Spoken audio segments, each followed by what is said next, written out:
Good evening to you all. It's really a great evening for us to have such an event in Guwahati, and I thank the organizers, and I'm delighted. It's indeed a pride for me, and also a great pleasure to be in this evening.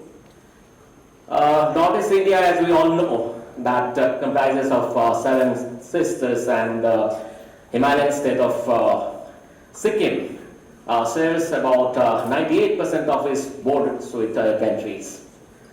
The region topographically a mixture of hills and plains. It's one of the rich biodiversity hotspots in the country, and rich in exotic flora and fauna, rich in natural resources.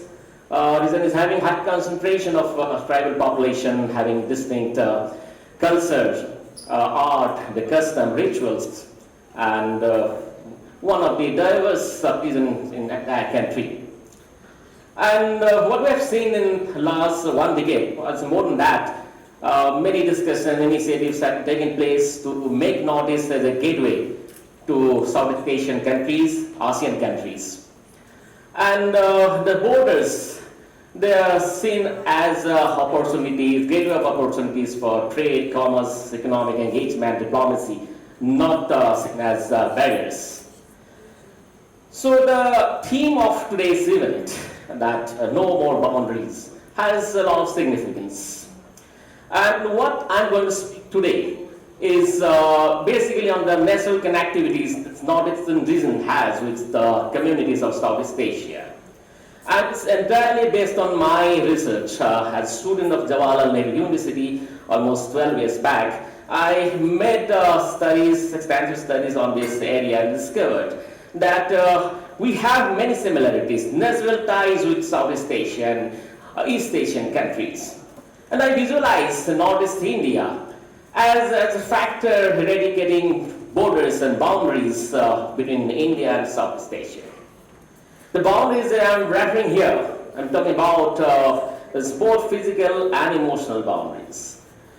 Physical infrastructure can connect two regions physically, but the emotional boundary, that is the cultural boundaries, can connect people by heart and mind.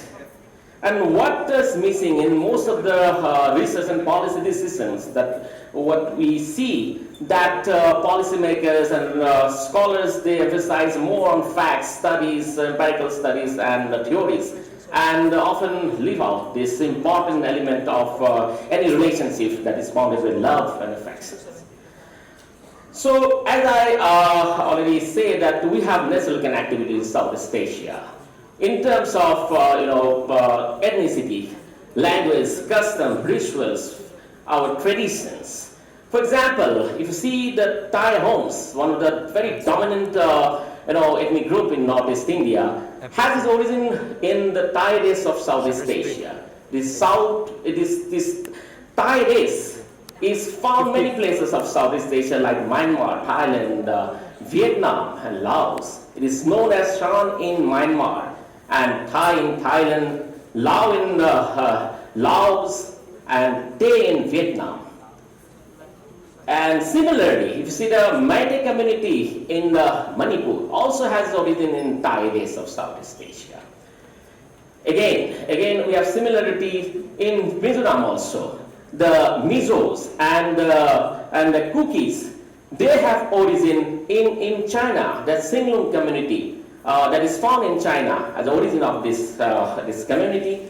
Khazis of Meghalaya, one of the few matrilineal communities in India, migrated from Yunnan and still having a presence in Vietnam, that is in Red River Delta.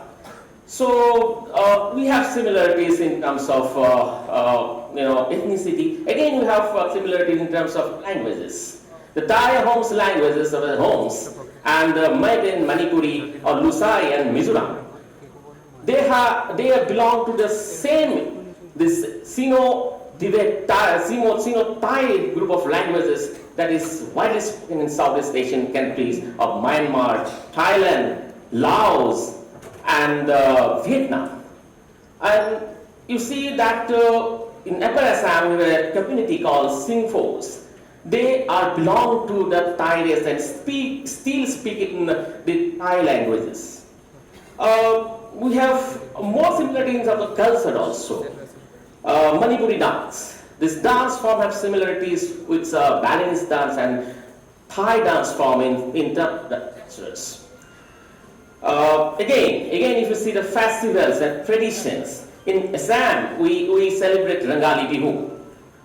In similar fashion, Pai Mai is celebrated in Laos, then Sangkran in Thailand, Sangkran in Arunachal Pradesh. All these festivals are celebrated to mark the New Year in respective regions and at almost in the similar time, that is in the month of April.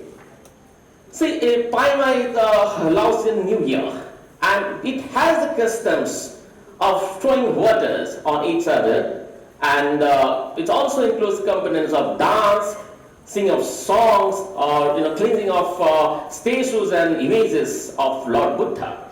And similar traditions are followed in Sangkran festival of Thailand and Sangkran of Arunachal Pradesh. In Rangali Bihu and Bihu, I would say the Bihu, we have the components of dance and singing of Bihu songs. All these festivals are celebrated to promote brotherhood and unity among their communities. Again, if you see, in terms of our customs, that the Medam Mefi, that's one of the ritual customs of our homes, that is the ancestral worship, is also has a presence in Southeast Asia.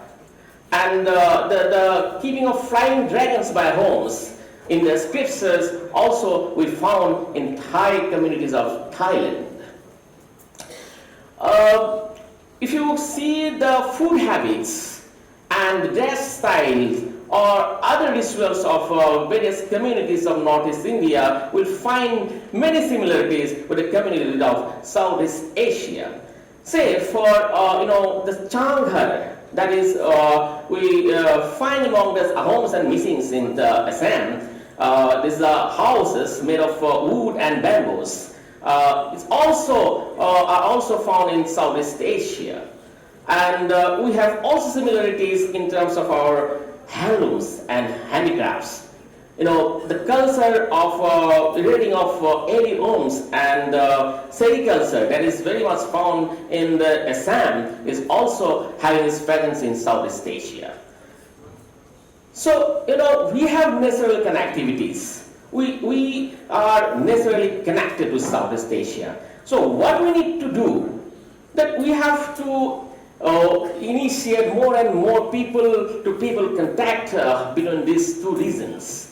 And one of the most important landmark of such events was the ASEAN Car Rally of 2004, which was flagged off in Guwahati, and more than 250 participants drove through Myanmar, Thailand, Laos, Vietnam, Malaysia, and Indonesia.